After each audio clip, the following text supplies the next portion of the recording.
这是王宝强演过最变态的角色，剧情可谓是惊险又刺激，不仅颠覆了王宝强以往憨厚老实的形象，也让剧中变态杀人狂的作案手段引发了很多观看者的恐惧。尤其是王宝强在饰演这段戏时，杀人手段简直令人脊背发凉啊！满是刑具的房间内，一个胖子被绑手绑脚，身旁还放有7块石头。此时上身赤裸的阿强缓缓出现在他身后，紧接着一针镇静剂刺入了他的脖颈。此时胖子惊慌失措，预感大事不妙。果然，下一秒面目狰狞的阿强发出一阵狼吼后，拿出一把刀，残忍地将胖子开膛破肚，并将那7块石头放进了他的肚子里。更残忍的是，在缝合时，阿强竟然拉出了一面镜子，让受害人亲眼看到缝合过程。一声声惨叫后，第二天被缝合好的受害人尸体出现在郊外。警察在抛尸现场发现了不远处的树干上还被人用鲜血写了一个狼字。狼是什么意思呢？然而就在警察们百思不得其解时，法医的检查报告着实令在场的所有人不寒而栗。法医称，受害人肚子被塞进石头后，不是导致他死亡的原因，而是在镇静剂失效后，受害者活活被疼死的。然而等警察调查出死者的身份后，更是不由得大吃一惊，因为就在前几天，凶手阿强就曾到过警局，说自己杀了人，而他指的那个人就是胖子。当时警察队长老刘让下属去胖子家调查，不过发现胖子还好好的活着，因此就认为是阿强精神出了问题，胡乱报的假警，所以就把他赶走了。谁能想到现在胖子竟然真的死了，老刘吓坏了，如果这事被领导知道，肯定治他们个疏忽之罪啊！于是老刘和同事立刻开始着手抓捕阿强。最终经过摸排调查，他们在一家福利院中得知了阿强的身世。阿强是个孤儿，可由于天生皮肤病，经常受到福利院其他小朋友的欺负。但尽管他被孤立，他还是在福利院交到了一个朋友，是一个患有严重的自闭症的女孩。因为两人有着相似的处境，都是经常被欺负，所以在某天他们从福利院偷跑了。此后两人就杳无音讯了。可让所有人都没有想到的是，长大后的阿强竟然成了变态杀人犯，杀人手段也是一次比一次猖狂。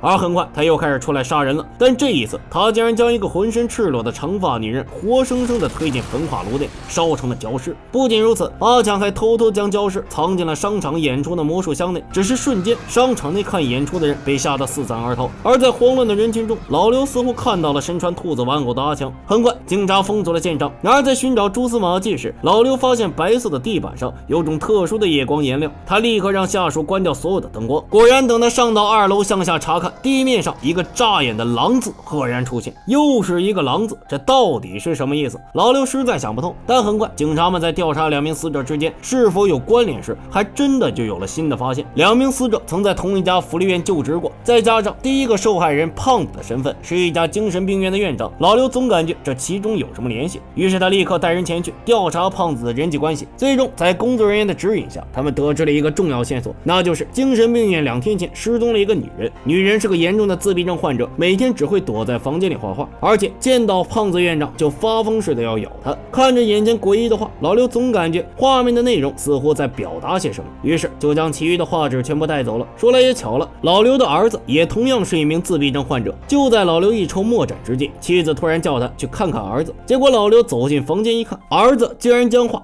完整的拼了起来。小绵羊杀狼。听了儿子的话，老刘瞬间茅塞顿开，他立刻返回房间，将其他的画也完整的拼凑了出来。最终他有了一个惊天发现，那就是这些画全都是童话故事，而阿强就是根据这些画的内容去杀人的。比如胖子肚子内被塞石头的死法是出自于小红帽狼杀外婆的做法，还有被烧死的长发女人人物出自于长发姑娘。看到此处，老刘发现图画一共有4张，还有2个故事，红鞋子和灰姑娘，这也就预示着阿强还要继续行凶，并且还要再死2人。此时的老刘是要尽快抓住阿强，殊不知此时的阿强竟然主动来到了警局。从没见过王宝强这么变态的角色，不仅口音变态啊，杀人手段更是残暴至极。原来你也是狼。这还不算什么，他竟然为了寻求刺激，主动跑到警察面前自首。你来抓我呀！警察老刘一看这么嚣张，那指定是不能放过你啊！然而等他审讯阿强时，阿强竟然开始装疯卖傻，一会儿躺在地上哈哈大笑，一会儿说着胡言乱语。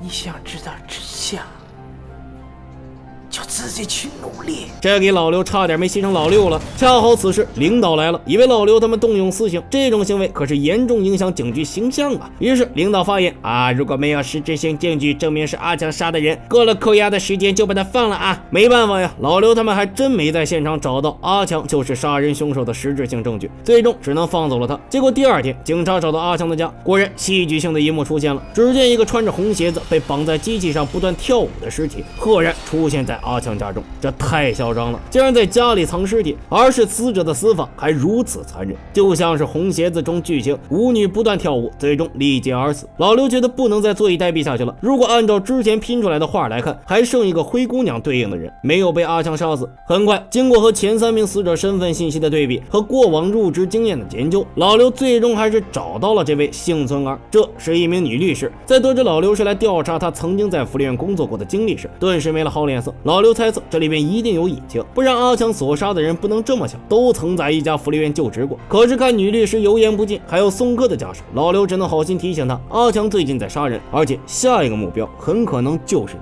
女律师不以为然，赶走了他。这当事人不急啊，老刘他们可不能懈怠，于是带着几名下属在女律师家楼下蹲守。结果这天夜里，就在几人聊天时，女律师家中的窗户上赫然出现一个大大的狼字。老刘暗叫不好，可等他们冲到楼上，女律师已经死了，而且脚上穿了一双极窄的高跟鞋，而这与灰姑娘的水晶鞋不谋而合。这最后一个线索被迫中断，警察们的调查陷入了僵局。可殊不知，阿强的大计划还在后面等着老刘呢。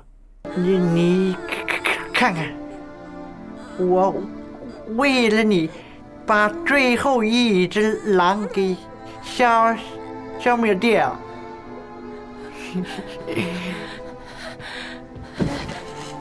我在你心目中不应该是大魔头，我是你这个大英雄。阿强为了心爱的女人，亲手替她手刃了仇人，且杀人方式还是用女人最喜欢的童话故事来的，看他多浪漫呢。可女人是严重的自闭症患者，对于阿强的付出完全不能理解，但阿强不在乎，而且女人所画的童话故事还有一个重要的结局。于是为了帮女人再次实现愿望，阿强用迷药迷晕了蹲守的警察，紧接着将警察老刘的妻儿也绑架了。果然等老刘回到家，看到墙壁上赫然留下2个大大的狼字，他顿感不妙。恰好这时手机铃声响起，老刘拿起一看，是阿强发来的信息，里面有个地址。老刘立刻开车赶去指定地点，这里是一处荒废的大楼，而他刚走到楼下，就看到了被绑在窗户边的妻子和儿子。阿强嘲讽老刘，想要救人那就凭本事上来吧。老刘再看楼下大门已经被锁死了，无奈他只能顺着满是倒刺的铁网艰难地爬到了楼上。结果老刘刚来到楼上，但好在皮糙肉厚的老刘很快就站起身去追阿强，可没想到追着追着，阿强没见到，老刘竟然看到了被绑起来的同事们。这时阿强的声音传来，你想救他们，就把你前面的苹果给吃了。我是个老狗啊！老刘瞬间明白，这一次的童话故事是白雪公主啊，而这个苹果必然是有毒的呀。但老刘身为警察，又是他们的队长，自然要以身作则。只见他拿起苹果，毫不犹豫地吃了下去。不过好在阿强是个信守承诺的人，果真放了这些警察。救完同事，老刘就要赶去救妻儿。然而他刚到达楼顶，阿强就把毒苹果的解药扔到了楼下。再看妻子和儿子被绑着炸药吊在了10米的高空，随时都有生命危险。阿强告诉老刘，你现在有3分钟做选择：第一，找出炸弹钥匙救下妻儿，那这样他3分钟后就会毒发身亡；第二，他也可以选择去捡解药救下自己，那这样妻儿身上的倒计时就会清零，瞬间被炸死。老刘听了这2个选择，想都没想，于是直接去找钥匙了。不过好在在炸弹倒计时的最后1秒，他成功找到钥匙解救了妻儿。但此时的时间已经过去了3分钟，老刘预想中的中毒而亡并没有到来啊。这时阿强和女人站在不远处喊住了老刘，告诉他苹果里其实没有毒药。而在阿强的解释中，老刘才知道他们为何这么做。原来当年在福利院欺负阿强和女人的不是什么其他小朋友，而是之前杀死的这些老师。